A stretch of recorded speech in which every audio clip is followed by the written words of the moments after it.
we would say here is the smallest radius could be would be 0, not including 0, right? Cannot be 0.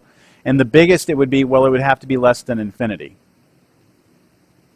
In other words, it's an open interval. And we are not to use the closed interval method for this. So what I'd like for you to do is take this the rest of the way, and it's going to be your quiz.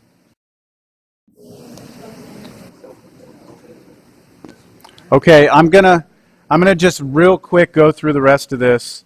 The derivative, right, because this is an open interval, you take the derivative, you should get negative 2,000 over r squared plus 4 pi r, right? And then what you need to do is set it equal to 0 and find out where it's undefined. So let me first set it equal to 0, and this is where I think some people ran into some issues. I'll show you what I normally do. Like my normal protocol on something like this is to get a common denominator. Like I wouldn't multiply both sides by r squared. I get a common denominator, and that means I have to introduce an r squared on top and bottom there. And so it creates this new negative 2,000 plus 4 pi r what? Cubed over r squared equals 0. And that's what I like to work with. Now, a fraction can only be 0 when? When the numerator is 0. So it turns out to be the same equation, but what I don't eliminate here is what makes it undefined. See, I still know what makes this undefined. 0 makes it undefined, right? If you multiply both sides by r squared, you lose that. So just FYI there. And then you bring things around here. Let's divide everything by 4. Take the 2,000 to the other side, divide by 4. Pi r cubed equals, what, 500? Divide by pi. 500 over pi is r cubed. Take the cube root. Cube root of 500 over pi. That's the only critical number I have so far, right? This right here is the work I did to figure out when the derivative was 0, right? Now, where's the derivative undefined? At r equals 0, but I don't really need to consider that because that's not even in the domain, right? That's not even in the domain of this problem, so I don't need it. But these are the things I look for when I'm grading. Are you doing these steps? Okay, next thing is what? That's the answer? Number line. See, this is another thing. Students on tests won't do this step. If it'll be wrong, I won't count it right. Because you have to show me it's a minimum or a maximum? Minimum, right? So square root or cube root of 500 over pi. And then I have to pick something on each side of that, right? But I can't go less than 0. So what is 500 over pi and then cube root? It's definitely bigger than 1, isn't it? Because I'm picking a test point. It's 5.7. So 1, I'm going to pick 1 as a test point. And then I'm going to pick something to the right of it, like, I don't know, 6, 100, doesn't matter. Just got to be to the right. And I'm going to plug those into what? The derivative. So what is the function? It's a prime. Let me do a prime of 1. And the derivative was negative 2,000 over r squared, right? Plus 4 pi r. Wasn't that the original derivative?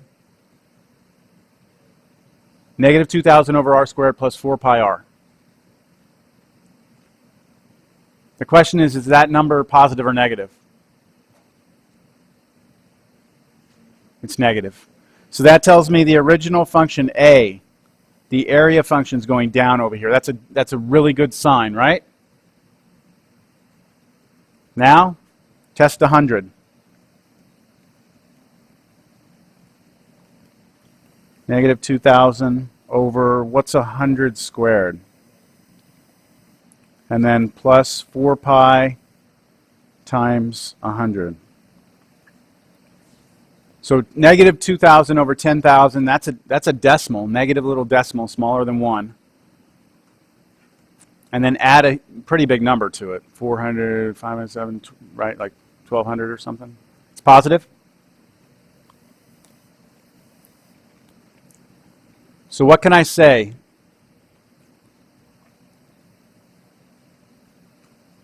I have a local minimum at r equals cube root of 500 over pi. Yeah.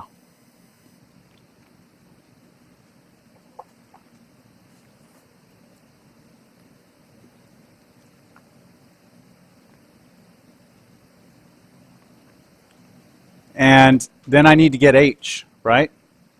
So how do you get h? We had a formula for it, didn't we? Way back in the beginning here. There it was. 1,000 over pi r squared.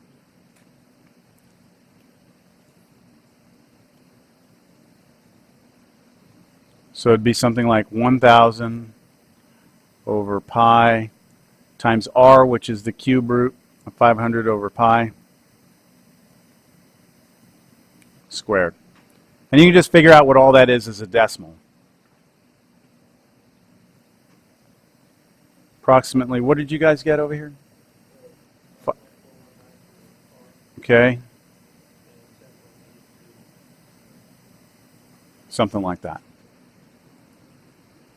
So the answer to the question would be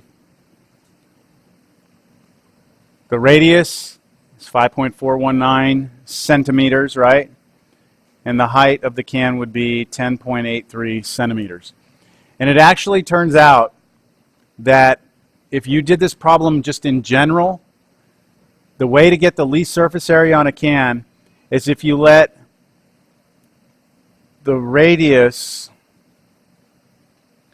be equal to half the height. In other words, let twice the radius be equal to the height. Notice that the height is double the radius. That's not a coincidence. It'll always work like that. If you wanted a liter, or if you wanted 12 ounces, or if you wanted 6 ounces, no matter what, the least amount of area that you're going to get for a cylindrical can would be letting the height be twice the radius. Or if you want, since twice the radius is the diameter, if you let the diameter of the can be equal to the height of the can, that's going to use the least amount of area. So let's say I pick a can that's that wide. I would want to make it just as tall as it is wide. And that would use the least amount of area. Right? This, if those were the same.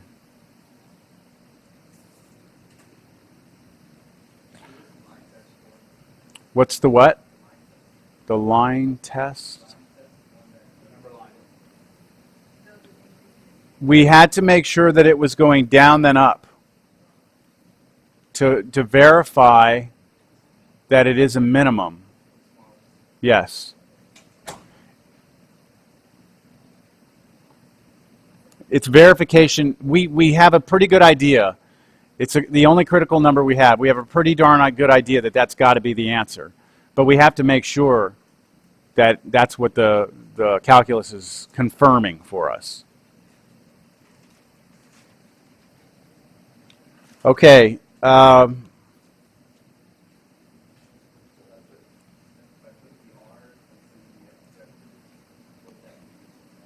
That would actually give you the area. Yeah, if you went back up and you plugged it in to this formula right here that's boxed, then it would give you the area of that can, which I could have asked for that. I could have said in the problem, find the smallest area a can have and hold 1 liter. Well, you would do right here into this. You do A of 5. What was it? 5 point what? 42. So that would be 2,000 over 5.42 plus 2 pi times 5.42 squared.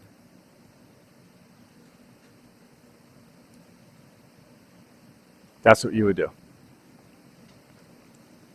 And that would be measured in what? centimeters squared, because it's an area. Squared centimeters.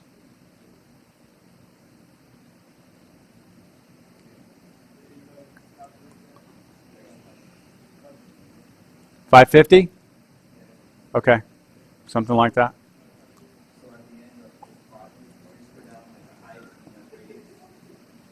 That's all I want, because I said the dimensions of the can. So I want R and H. But if I had asked for the area, you'd give me the 550 or whatever it was you got.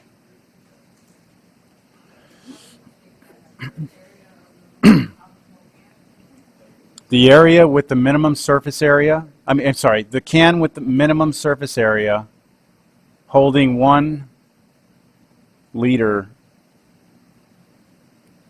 has an area of 540 and radius, or 550. What's that? Well, how would you say it? 550 squared centimeters is the minimum surface area a can have to hold 1 liter. Yeah. Yeah. I mean, there's no like universal way of saying it. You just express it. Yeah. All right. Let's look at another one, because these are fun, as you can tell. The next example, find the point on the graph of y squared equals 4x minus 1 closest to the point 31.